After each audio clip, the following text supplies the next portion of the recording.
So Mary, I wanted to start with you. We had a conversation earlier about social engineering and the fact that, here in the UK, we've seen M&S, Co-op, we've seen Jaguar Land Rover. The list goes on of organizations that have been hacked very, very badly. And the disruptions are very, very great and very, very expensive. And at the core of these are essentially kids, young people, using the phone to hack these organizations and bypass all of their defenses and cause, an extraordinary amount of damage. We had an interesting conversation about how BAE protects its systems from these kinds of attacks. And it's really hard. And I was hoping you could kind of walk us through kind of some of the best practices for protecting your network against essentially phone calls that manipulate call centers. Yeah, I think there's a few different aspects to it. So one of the first is that, like many companies, we outsource our help desk, but we maintain a really close relationship with our suppliers on those kind of things, and we're working with them to, flow down a load of requirements to them, so we don't mess around with the kind of requirements we flow down to them in terms of clearances of the staff, nationalities of the staff, because we're a defence company, so that matters in terms of the information that they can see. And then there's also the helping to train their staff. So we have a team who does security education awareness, and they're very much looking at it from that human angle of what are the human vulnerabilities and how do we work with that, not in a kind of telling off and blame way, but in an explaining the different ways that attackers can come at you and how to manage that and how to think about that and how just to take a moment. Just pause if it doesn't feel right, those kind of things. And then there's kind of the process pieces to it. So if someone rings up and asks for something like a password reset, there's a whole load of process that the help desk has to go through with the member of staff or person that's pretending to be them, around asking for lots of different information, which, it can't just be that. Because depending on how much you put out on social media, sometimes that kind of information can be out there and attackers have harvested it. So you have many different questions to make it harder for them to harvest it all. There's also, rather like your bank, when they ask you for a password and you just put in a couple of characters, they do that verbally. And if they don't have any of that set up, then it flicks to a trusted person. So you have to get your manager to ring up, and your manager will be on the network, and therefore you can verify they're trusted. So in other words, if one thing fails, there's another thing, there's another thing, there's another thing. So it's kind of multi-layered to try and stop it. And that's the detail that I love in this. And part of my job is we will report on these attacks. We just did a bunch of reporting on Jaguar Land Rover. We've been reporting on all of it. And what you'll find at the core of so many of these attacks, Tim, I'm going to ask you about this in a second, is you'll find that there was somebody who called a call center, impersonated a real employee, answered a few security questions, and got a password changed. Logged onto that person's computer, escalated their privileges, stole an admin credential, and off they go. And then the company is, put out of business for a month, or longer. And the detail that I love is that if you fail the security checks, or even if you pass many of them, but you don't have all the required information, your manager has to call. It's like your manager has to call in and say, I can vouch for this person.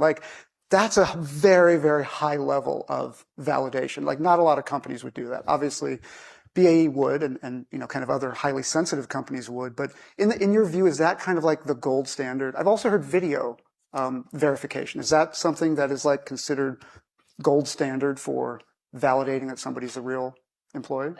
Like all of these things, the bar's moving all the time because the ways that you can impersonate are moving. So, you could be on the company chat system and you've got to be pretty verified to get onto that. Then you can switch on your video and voice won't work because they don't know you. But I think the key is that we're constantly looking at how we're validating it and how it needs to change according to how attackers are shifting their methodologies. And I imagine that would actually be challenging. A video verification would be challenging if you don't know what the person looks like. Quite. Or you just have a picture, right? Yeah, it depends how prolific they are on LinkedIn and other such social media sites, but yeah. Right. But now, Tim, going to you, a big part of your work at Palo Alto's Unit 42 is responding to these attacks, right? Like a company will be breached. They might have lots and lots of cyber defenses. They might have world-class cyber defense, but somebody from a call center let a hacker through.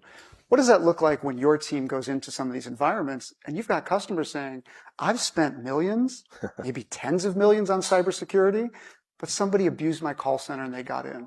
What does that look like for your team when you show up to a place like that? Well, firstly, one of the biggest challenges is that it's hard to know the advent of the use of AI for deep fakes, false face, masking of voices, and as Mary said, using it to harvest essentially a highly comprehensive dossier on probably not only one victim but many potential victims, and then we would be remiss if we thought that they only tried one, right? They're probably trying many times to get in, and it only takes that one successful socially engineering of a help desk persona to get into the organization, and then it's very quick to proliferate from there. When we go in, we potentially don't know that was the source of the breach, right? We're typically called in, unfortunately, at the end of the attack life cycle where there's an objective has been achieved, the data has been stolen, the ransomware has been deployed, some impact has been felt by the organization. So our job at that point is to painstakingly try to find all of the breadcrumbs that take you back to that initial access vector. I can tell you that over 70% of our incidents worked. It was either social engineering or it was an exploit of a software vulnerability that's exposed externally. And it's roughly 50. So it's about a third of our cases are socially engineering as the root cause. And the important part about that is those are fixable problems. These are not kind of like futuristic, unstoppable cyber attacks that like nation state, right? Something that nobody could ever imagine or predict. Like these are things that are fixable, as Mary was saying, with enough training or at least enough control, right? In theory. I mean, the downside, as Mary said, that the capability of the attackers is ever evolving because they are able to adopt AI and take advantage of it in ways where they don't have to worry about morals and ethics and legalities and regulation and everything. So they are in a much more accelerated race to seek advantage from AI than the people on the good side. You mentioned like kind of dual approvals, like get my manager in. We've actually worked cases of insiders that have been working jobs using perpetual like face alteration, voice alteration. So these tools are there and they're being used in the wild and they are being effective. They are actually allowing a North Korean operative to be embedded as an insider and actually work a job. You know, they're having multiple Zoom calls. They're doing the actual job. To disguise their face. But they're disguising their identity. Every day. Every day. Every interaction.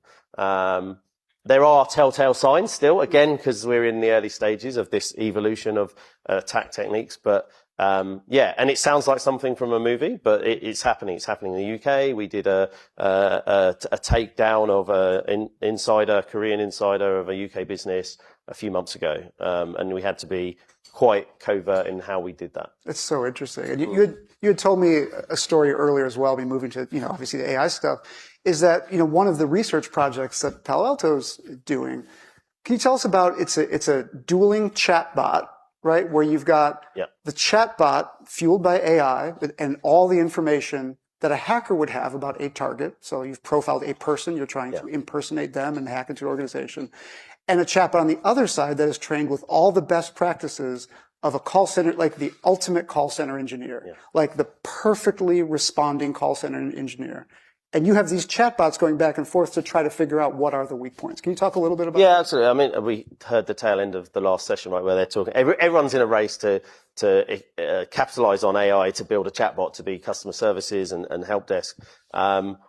So as we know, it's a weak point. We're obviously looking to see, well, is that still going, it might create cost efficiency and efficacy and effectiveness in doing the intended job, but can it be abused? So yeah, we've got a chatbot that is effectively the adversarial AI. It's trained on all of the recent sort of scattered spider cases where they're really successful in social engineering their way in to get granted authentication, etc. And that is really effective for one of the main advantages that AI brings, which is that persistence. If you think about it, that chatbot can be dogged in its approach, and it can just keep going. And if you've supplied it with a dossier with enough pretexting and background information, we've found that it's really effective at, we've done it against a manual, we all play the role of a help desk, and we'll do it, but then we've built a help desk bot, as you say. But you do all the pivots that Mary was talking about, and you ask all the background questions, and all it can win. It can get through all those questions. And what do you learn from it? Do you learn that it's doggedness? Like, is that what you train then people on? Like, I think the persistence, because again, if it's a human help desk person like on the end, I was talking to someone last week at an event about AI, and they were saying they'd listened into one of these transcripts, and it was over an hour of like just persistent, relentless, I need to get in, I need you to give me this. And that's also where if you create that sense of urgency as well. So it's like, hey, do you know who I am? I'm the CFO, and if you can take the CFO's voice and it is more recognizable, or their persona in general, it's exerting that pressure. And actually, more often than not, because, hey, I'm a call center person, I'd rather keep my job and not upset the CFO by not helping him get to his urgent meeting that he's locked out because he's changed his phone, because all that sort of stuff. So I think more often than not, human fallibility will come in, and the human will. Right. So maybe that's a key, is that chatbots could give an advantage on the defender side in a help desk scenario if they are relentless in their denial, right? And actually you can't fire it afterwards, right? If it gets it wrong. Right. I like that. Yeah. And I really like that idea, because that's what you're facing. I listened to a call at one point, one of these scattered spider calls. It was an hour and a half. When we think of these hacks, I would tend to think of them as a shorter term, kind of like a shorter experience. But if you're dealing with an hour and a half, and you can't hang up the phone, like, you're going to break at some point. And I think that's really interesting advice. And Mary, you were telling me something too. I mean, you obviously work for a defense company. Generative AI is a tricky proposition for a defense company. You can't just put it in your products and let it go. No. But you did mention there are some interesting areas that your organization is using generative AI. Can you talk about, it's even basic stuff like giant repair manuals for airplanes. Can you talk about So the nice thing about the kind of policy space and the manual space, if I can call it that, is that it's structured data and it's trusted data, which is that's your foundation for AI, having the good data that you understand and that you trust. And those support manuals, maintenance manuals for aircraft, are very trusted, right? They've been very carefully verified over a number of years. But they're big and they're hefty, and they're not particularly nice to flick through to work out how to do something. What are we talking? Hundreds, thousands of pages? Oh, yeah. Huge. And you can imagine the learning curve for someone new coming in having to use those. So running those through an AI engine, an LLM that allows you to ask a question, it comes back with the answer and it references where it came from. So if you're still nervous, you can go and check the manual yourself, is a really good way to speed up the work for those users, and also speed up the training for a new person coming in. So it's really good efficiency. I like that. Right. It's closed-ended research. It's trained on a trusted data set that is known to the company. There's accountability, who wrote it, how long it's been around. Correct. And there's still a human in the loop on it.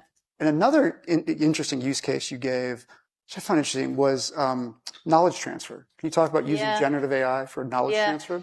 So again, this is about kind of training people up quickly. So we've got the workforce that are reaching the end of their retirement. In some of our product areas, they're pretty niche. They're really skilled individuals who've gathered a lot of intangible knowledge over a very long time that won't necessarily all be codified. So just looking at how do you take that out of their heads and give it to the young apprentices that are coming in. And we've got amazing apprentices training centres. So getting some of those reaching the end of the career personnel to talk, recording. This is literally interviewing them. Yep, and pulling that out and using that as training for the young people coming in. So you interview them, you record the conversation, you apply generative AI to the audio of the interview. Yep. And then what is the generative AI, what is the product that is then given to the younger Well, workers? that's what we're experimenting with. So it could be they type in a question as if they're talking to that older person, say, what do I do with this? And get an answer. Or it could be in training material that we've produced. And has that been useful? Have you found that to be? Still at the early stages of it, but yeah, it's pretty exciting. It's interesting.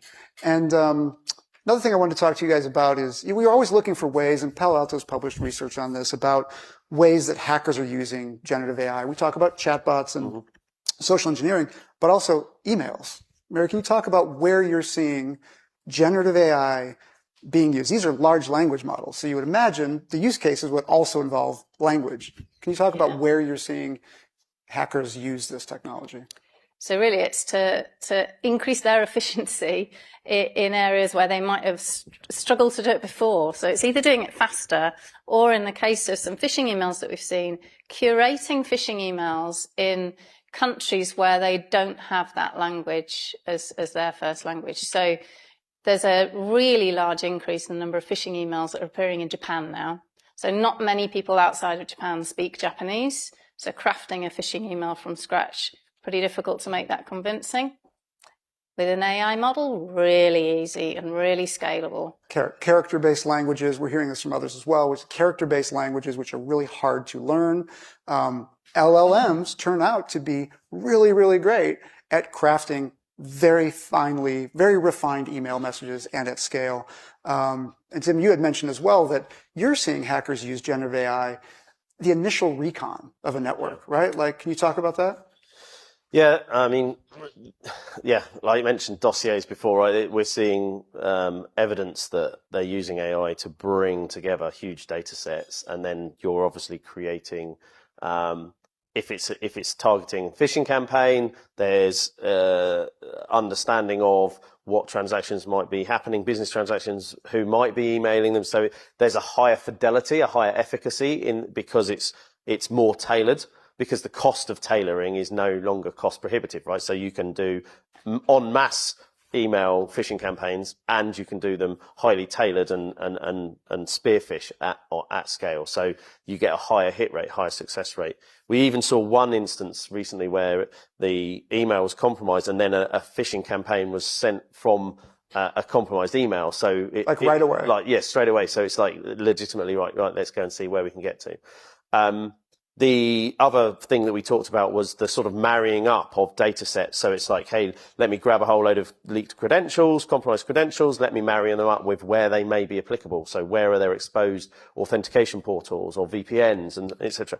And also where I've got an exploit, where might there be a unpatched system. So it's marrying up these data sets at scale. It's big data essentially, but to try and have a higher efficacy of it. There was one other really cool thing which I really wanted to say, which was we ourselves do hacking. So we have a red team that goes in and is paid to hack our organizations in a safe way. They recently had a success where they talking about using, like, bypassing millions of dollars of security controls. Like, they were looking for ways to move laterally, and they actually abused Copilot in an environment to gain access to a document which contains details of API keys, which then ultimately led them to further their attack and achieve their objective. The internal AI. They abused the internal. So they used legitimate use, business use, internal AI, Copilot. And they were there, bear in mind, they were there with a foothold and illegitimate, but masquerading as a legitimate user. But that user didn't have privileged access to these secrets in these documents.